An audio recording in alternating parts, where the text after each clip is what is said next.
TitleMatchNetwork.com. How the business has changed so much. Any instances back then where with the fans or any going out in public, like any situations with the fans that you could talk about, or it was just like insanity where you couldn't believe, like with fights or? Oh, back then there were riots. There were riots back then. I had a guy, after I slapped Brad's face, there was a guy that made it through the SWAT team, believe it or not. A big guy, he made it through the SWAT In Mobile? team. In Mobile, and I saw him coming, and I just raised my arm, and I got enough of his shirt to take him down, and he kept hitting me in the crotch. Mm-hmm. But he wasn't hurting me because I had on my tights and the cuff and everything, and I was pounding him away, and finally the cops drug me off of him, and he threw his knife over his head, but the announcer went and got it. But it was a switchblade, it never opened. If the switchblade had opened, he probably thought he was stabbing, but it never opened. Wow. They brought the knife back, they took him right to jail. So there were riots constantly. Right. And, we had a guy get his eye knocked out. The very next week after that happened, a guy got his eye knocked completely out. Really? Yes. I got 16 stitches. He got his eye knocked out. I had to go to court over that one. Had to go to court and tell exactly what happened. And they set the guy with no eye. And he wouldn't wear it, of course, in court because he was suing for hundreds of thousands. Right. And he ended up getting $100,000. Wow.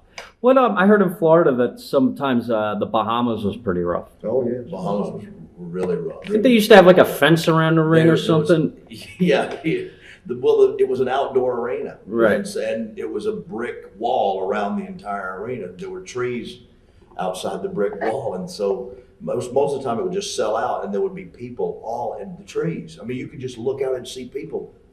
The trees full of people looking over the walls. Wow. Kevin Sullivan and I, this is the one time that it really chilled me. Kevin Sullivan and I in a singles match, we were circling each other before we had ever even touched, before the bell had just rung, and we're circling each other in the ring. And a 32-ounce family-sized keg of ketchup bottle. I mean, a glass, back before plastic, you know, a glass ketchup bottle just went and scooted right through the ring. It came from way out, somewhere out there. And Kevin looked at me and said, "No heat tonight, brother." He said, "You beat me right in the middle." I said, "Oh, whatever you want, Kev. I'm with you, pal. Just stick together, man." And we didn't go long that night. 5 minutes, that was about it. So when you started, learning the ropes in the ring, who would you say was the one person that took you under his wing? Lou Thez taught me a lot. Really? Lou Thez, thank God I was one of the people he liked because I wrestled him, I was 35 and in my prime, he was 55, and he showed me more in that 1 hour than I learned in a long time, that old guy. And I made a mistake by saying, "Lou, I don't feel too good tonight, I'm gonna kind of take it easy." And he said, "If you don't give me your best, I'll break your neck." So I gave him my best, and he still he taught me a wrestling lesson, and I've never forgotten that.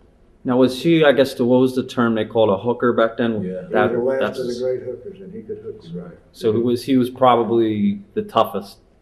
I would say so because he was pretty big. You know, in the old days, wrestlers weren't that big. They were short and they were big and round. And when I started, I was a weightlifter and I loved it. And they all mocked me for it. "Don't do that, kid. You'll mess up your time. Don't do this. Don't do." Well, I kept on weightlifting. And thank God, Lou Thez he liked to stay in shape. And he was about 6'2", and his good fighting weight was 230 pounds. So he was one of the bigger ones, and probably why he was one of the toughest too. So the Georgia territory, you were working there. What was your first steps outside of the state of Georgia? I came to Birmingham for a famous old guy, everybody remember his name, called Nick Gulas. Nick? They asked the promoter here, could we borrow Bob Armstrong? They wanted to try something over in Birmingham. And so they gave me a build-up for about 3 weeks. The first time they brought me in, it sold out. Mm-hmm. Not because I was any good, because they did the right promotion. So was there that heat between the Alabama and Georgia, kind of? Constantly. Really? Constantly. And, you didn't step on anybody's toes. Mm-hmm. So you asked permission. Mm-hmm. And usually they try to get along unless you ask something. They just, they could say no too, but usually they tried to get along. Everybody wanted to avoid a fight. And so by working with each other like that, territory survived most of my career. 44 years, most of it was working territories. No, I guess when you went into Birmingham, you were a heel, I would guess, or No. Not always babyface? No, always. Really? Always right in as a babyface. And see, TVs overlapped. Mm-hmm. TVs did overlap, and we had a very strong TV in Atlanta. Right. And so that overlapped into Birmingham, and that's why I got asked there in the first place, because they saw the TV and they thought they could Nick Gulas thought he could do something with me, and Hell, I stayed there for years. Yeah, I'm still, I wrestled in Birmingham last Friday night. Wow. So your first steps outside into Birmingham there, who was some of the guys that you had your best money-making matches with? Nick Bockwinkel, Mhm. Ric Flair, Ric Flair? Jack Briscoe. I wrestled all the world champions, and that was always big money. They got big money, and the guy that wrestled them got big money. So most of those guys, Gene Kaniski was one of the toughest I ever wrestled. Right. He wasn't a very famous champion, but he was an ex-hockey player. And brother, when you wrestled him, you got your money's worth. Right. So in Alabama and everything, who was where did that territory left? Was that the Knox? That didn't go up to Knoxville, did it? No. Chattanooga. It went to Chattanooga, and Knoxville was kind of a private area. A man named John Kazanis. He just had an agreement with everybody around him. I don't know how that worked, but Knoxville was his little area. And it went to Chattanooga. We'd go to, sometimes they would fly me. I would do 3 TVs in a day, starting in Memphis, Tennessee in the morning, Chattanooga TV, and wrestle in Chattanooga, and then drive like hell because you gained an hour going to Birmingham from Chattanooga, Eastern Standard to Central Standard, and wrestle on a 10:30 live TV there. Wow. So they ran us to death, no doubt about it. Brad can tell you that. I was gone a lot of the times. I like to have been there for him. He's got a taste of it now. So how was Gulas as a promoter?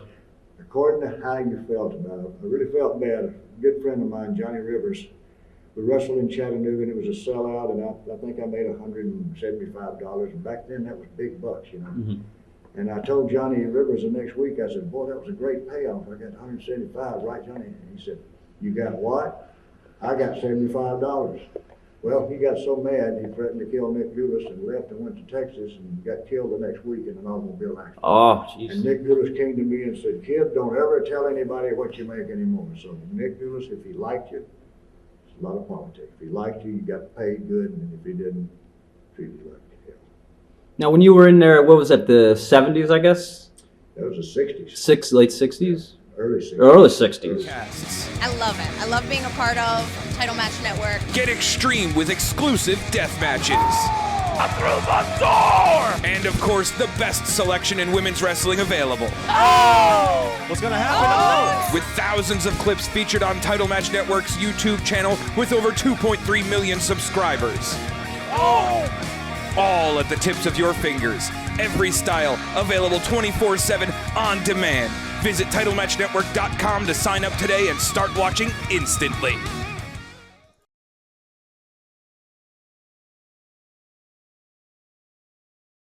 Watch thousands of exclusive shoot interviews right now on TitleMatchNetwork.com.